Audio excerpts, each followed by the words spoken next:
সিলেট নয়া ভিডিওগু ভাইরাল হয়েছে রে বকেও দেখছো কিনা আমি জানি না।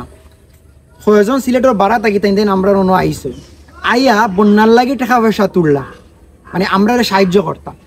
সিলেটের মানুষের কাছে টাকা নিয়ে আবার সিলেটের মানুষের সাহায্য করতাম। এটা অবশ্য নতুন নয়, এর আগে অনেকে করছে।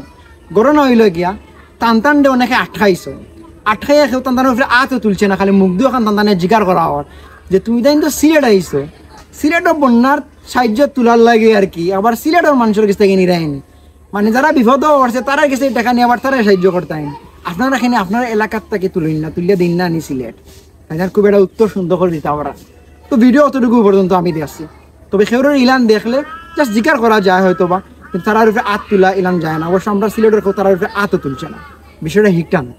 বিষয়টা রে ভাই আমারও প্রশ্ন, সেনে তুমি তাই সিলেট আইয়া সিলেটের মানুষের কাছে আবার টাকা পয়সা চাও ভাই, তোমার তো এলাকাত নাইনি টাকা পয়সা। এখন তুমি তাই যে সিলেট অনেকে আও দেখছি মাঝে মধ্যে বিভিন্ন জায়গায় দেখা যায়, তার নিয়ত কেলে এখানে আমার জানা নাই ভাই। হয়তো বা বালা নিয়ত আছে, তাই সাহায্যের উদ্দেশ্যও পাইছো, সব তার সমান নাই ভাই। আমার কথা হইলো তুমি তো বিভিন্ন জায়গা থেকে আমরা সিলেটে গিয়ে সাহায্য তুললাই, তুমি তো বিভিন্ন হোটেলও তো থাকরা, হোটেলের খরচগুলা কই থেকে পাও। তুমি তাই না আইয়া তোমার জানো হোটেলের যে খরচটা তুমি তাই দিলাই, ও খরচটা যদি ফাটাই লাও তো বুঝতে হয়ে যায় না।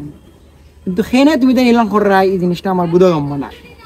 2022 সাল আমরা দেখলাম রে ভাই অনেক সিলেট একেবারে আস্তানা গাড়ি দিচ্ছেন সাহায্য করার লাগে, সাহায্য অনেকে করছেন। আমি কই না তাই টাকা পয়সা মারছেন, কিন্তু এখন তন্দানে ভাইরাম না ভাই, মানবতার ফেরিয়াল এখন ভাইরাম না।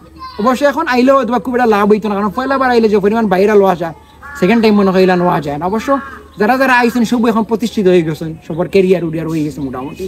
এখন তন্তানোর না আইলেও হইব, আমি বিষয়টা হিকটা লইয়া মাত্রাম রে ওখান লইয়া অনেকে আমার এই মেসেজ করে কমেন্ট করে বিভিন্ন জায়গা থইরা বিষয়টা লইয়া মারতাম। একটা সময় আসলে ভাই সিলেট এই যে এখন বৃষ্টি দের 15 দিন 20 দিন ধরে টানা মেঘ বৃষ্টি দের, আগে ওরে ভাই ওলান মেঘ বৃষ্টি দিত, বন্য হইতো নি। মেঘ বৃষ্টি আমরা জানতাম যে বছরে একটাই মিলান দিয়েছিল, তখন আমরা নানান ধরনের মজা করতাম, চিরা মুড়ি কত ধরনের খাওয়া খাইতাম, আলাদা একটা ভালো লাগা কাজ করতো। আমরা খেলাধুলা করতাম, ছোটো তখন আসলাম, সবর একটা উৎসব ভাব আছে, সেও করতেই বার হইতো না। আগে প্রিপারেশন থাকতো যে এই টাইমে আমরা বেকার থাকবো, কিন্তু এখন আকাশ যদি তুরা রে ভাই, তুরা খালি খালনি দেখি আতঙ্ক তৈরি হয়ে আল্লাহ ওখানে উড়ে গেছে। 2 দিনের মেঘেরে ভাই রাস্তাঘাট একবারে বুড়াইলা ইলান পৃথিবীর ইতিহাসে এমন কোনো পাইতে না, ইলা লাগাতার বন্যা হয়ে যায়। এর আগেও বন্যা হইলো, এবারও বন্যা হইলো, সামনে বাড়িতে বন্যা হইতো না ভাই।